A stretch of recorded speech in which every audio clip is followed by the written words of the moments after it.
everybody. My name is Dr. John Lucio. I practice integrative medicine and pain management in Jefferson City, Missouri, and welcome to our channel, the Midweek Check-In with J&J House. Colin is my wife. Hi, I'm Dr. Jennifer Sue. If you have not subscribed, please do so. We love integrative medicine and keeping you healthy. So always subscribe and hit the notification bell so you know when our next video has been uploaded. We upload 2 videos a week because we just love to be with you guys so you stay out of the doctor's office as much as you can. We're going to talk about social media platforms. Like we use social media on a daily basis. How does that affect our health? There are both positive and negative effects on health. So we're going to talk about first, what exactly is social media? When we discuss social media, we're not talking about just internet usage where people play games or they do research. We actually looked up from Buffer Marketing Library how many social media platforms there are. We found out there were 22 social media platforms. The top 5, number 1, Facebook, number 2, YouTube, number 3, WhatsApp, number 4, Messenger, number 5, WeChat, number 6, Instagram. So much social media out there. We're not even covering each one. We're going to be talking about what are the effects, both positive and negative, that they can have on our health. So we're going to break it down into pros and cons, but we're going to organize it by the 6 pillars of health, which you know are number 1, sleep. Number 2, movement and exercise. Number 3, diet. Number 4, nutritional optimization. And number 5, hormone optimization. Number 6 is socialization. So let's start off with sleep. Cons, blue light emitted from our devices, whether it's laptops, computers, it's the screens, it's the blue light. It does disrupt our sleep. The pros of sleep. They have so many streaming music like white noise that helps us to sleep, also meditation apps. So there's lots of good things that can come out for our sleep. There's also tutorials on how to get better sleep and a lot of experts on sleep. And when you use that white noise to help you sleep, put that phone or that iPad down upside down so that screen, this blue light screen, isn't facing up, because that blue light does disrupt us even through our closed eyelids, because the eyelids are pretty thin and blue light still gets through them in our sleep and disrupts our sleep. So always put all your devices upside down if you're going to be listening to noise. And that brings us into one of the tips later on. We're going to come up with 4 practical tips so that you can make your use of social media go toward the pro side. Number 2, movement and exercise. Second pillar of health, movement and exercise. Cons, it makes us more sedentary. We're just sitting using our phones or our laptops or computers. Pros, there's lots of online exercise classes. He's done spinning online. We do hot yoga through an online class. There are also tutorials on how to exercise, how to do certain exercises. So that's the pro. Third pillar of health is diet. So in diet, I can't even think of one bad con with the use of social media and diet. The only one I can think about is if you're not checking up on the actual information you're receiving, because it's true. Even we mentioned when we were doing the diet series that there's so many people out there with chalkboards and dry eraser boards going over biochemical pathways about diets, and the information for the most part is not correct. That's a good or point. Validated. That's a good point. Well, and on the pro side, you can get tips on how to cook an anti-inflammatory diet, how to shop for an anti-inflammatory diet. There's tons of health coaches out there. And also back to exercise, there's health coaches that do wellness classes. Fourth pillar of health, nutritional optimization. Again, if you are listening to a source that isn't accurate, that could be a con. The pro is that you're going to get lots of educational information, like our channel, on nutritional optimization.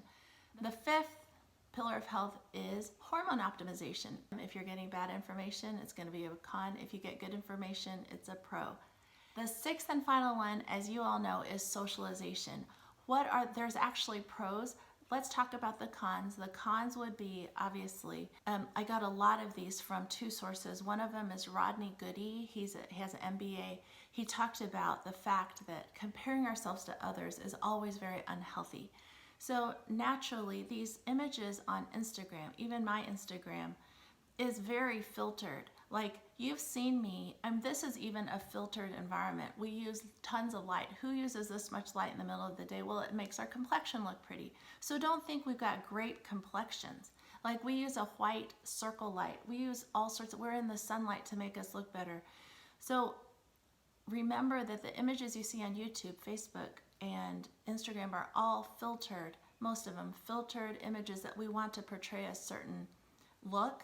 So be real, like this is real life.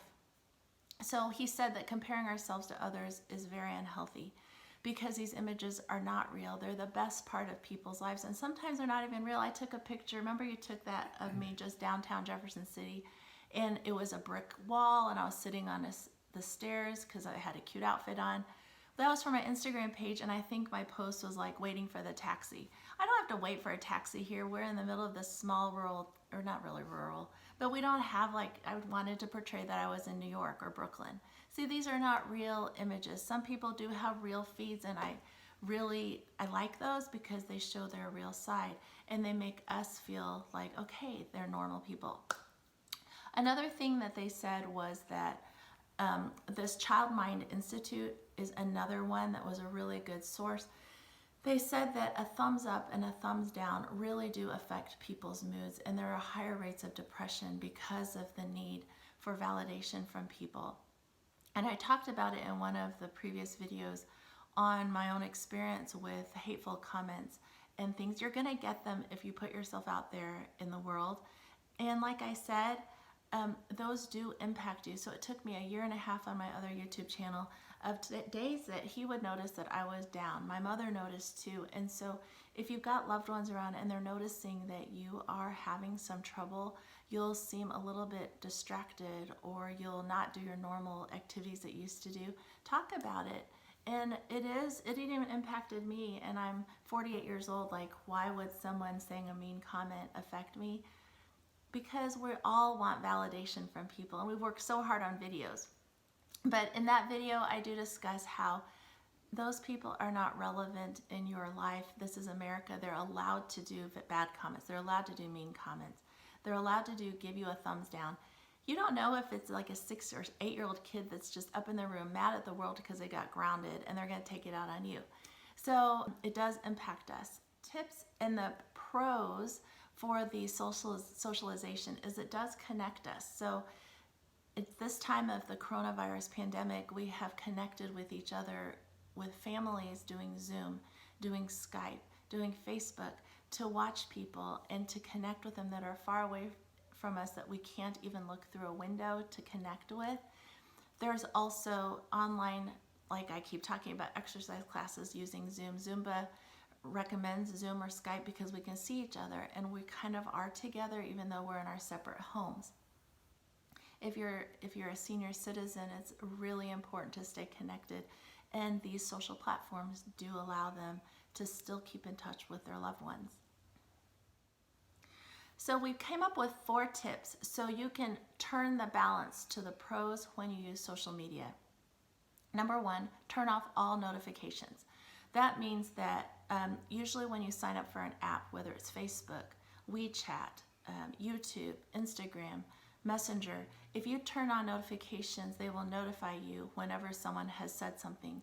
Well, that's going to interrupt your real life relationships. So make sure you don't turn those notifications on. You can always go to the app when you have. Number 2, set a certain time in your day that you will devote to social media, so you're not taking away from your real life loved ones that love you the most. I remember Dad telling me, like, you hurt the ones that you love the most, which is really true. Like, the people, the real people that we can touch and feel that actually care about us should be our priority. So leave a time in that day that you are answering your messages, that you're doing your social media content, that you're responding to your followers, that you're liking other people's videos, and set that amount of time so that afterwards you put that away and you're in the real world. So that brings us into number 3. Maintain as many real life relationships in the real world as you do on social media, and that does keep people balanced. I got that from Rodney Godby, or it was Child Mind Institute, I can't remember. I think that's why we have remained normal, because we have to be in the real world all the time. So you guys know us in the real world, and you know us here, and we're no different from the real world or here. So maintain as many real life relationships as you can if you're a social media person. Final tip is to realize all the images you're seeing on these social platforms are filtered. And they're filtered not in terms of, like, sure, it could be a practical filter where we make ourselves look prettier or more dramatic or gorgeous. We're talking about filters like, I'm not going to show boring things in my life. I'm only going to show the best parts of my life. And so remember that what you're seeing in other people's lives, don't compare to your own life, because they're only showing you what they want you to see. And comparing ourselves to other people is truly, as Dr. Goody said, is not healthy, it's unhealthy. If you have comments or experience with your kids or your own experience, please comment below, share with us. We'd love to hear from you. Next video is going to be another diet. We're going to be talking about the DASH diet, which has been used a lot to help control high blood pressure. So those of you that are out there that have this problem, you're taking medication, please tune in. And after that, we're going to be talking about what pets help us the most with our health. You mean like dogs and cats? And Very good. Well, that's it for today. Thank you for joining us. Have a great Sunday.